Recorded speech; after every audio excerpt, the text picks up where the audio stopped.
할렐루야. 주말씀교회 아침 묵상입니다. 열왕기상 15장 34절.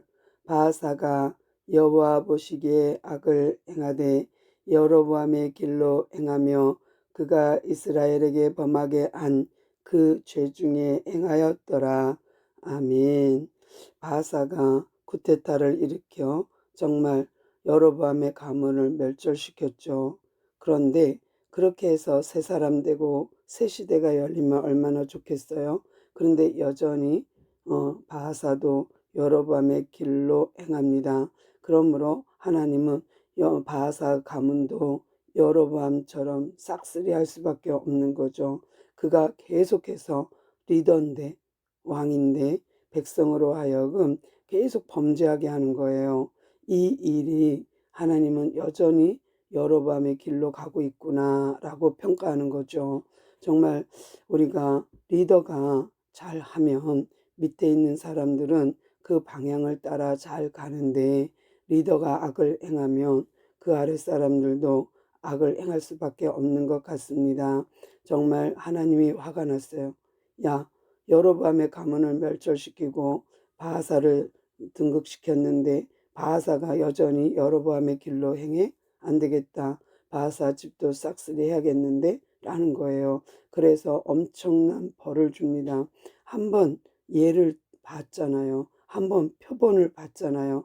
그런데도 바하사가 여전히 악을 행함으로 바하사에 속한 모든 집의 사람들이 성읍에서 죽고, 그 죽은 시체를 다 개들이 먹고, 또 들에서 죽은 시체는 공중의 새가 먹게끔 하겠다는 거예요. 하나님의 진노를 볼 수 있고요. 싹 멸절시키겠다, 화가 많이 났다 하는 것도 드러나지만, 간단하게 바하사의 일생은 이렇게 마무리됩니다.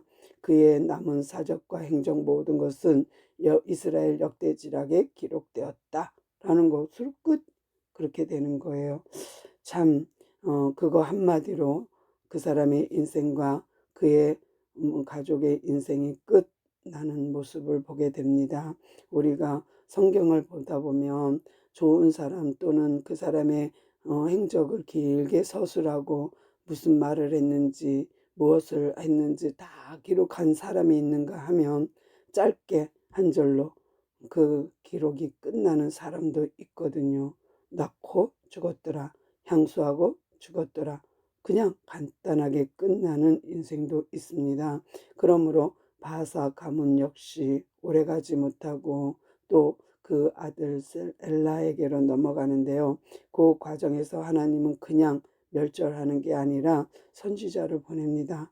하난이라는 선지자를 보내서 계속 깨우쳐 줬지만, 그러나 바하사는 들은 척도 안 했기 때문에 하나님은 그 가문을 멸절시킬 수밖에 없는 것이거든요. 하나님의 마음이 그냥 에이 치워버려 이런 게 아니라, 하나님은 반드시 누군가를 통해서, 선지자를 통하든 글을 통하든 무엇을 환경을 통하든 우리에게 말씀하여 주고 계시거든요. 그런데 우리가 눈치 못 채는 거고요.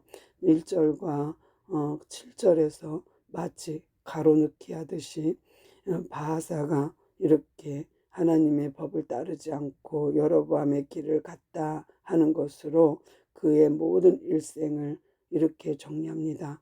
그는 여로보암의 길, 여로보암의 집과 같이 행하였다입니다. 오늘도 우리가 하루를 보내면서 정말 이렇게 하나님의 진노 속에 들어가는 것이 아니라 하나님의 바람, 하나님의 축복 가운데, 은총 가운데 거하는 오늘 하루 되기를 소망하고요.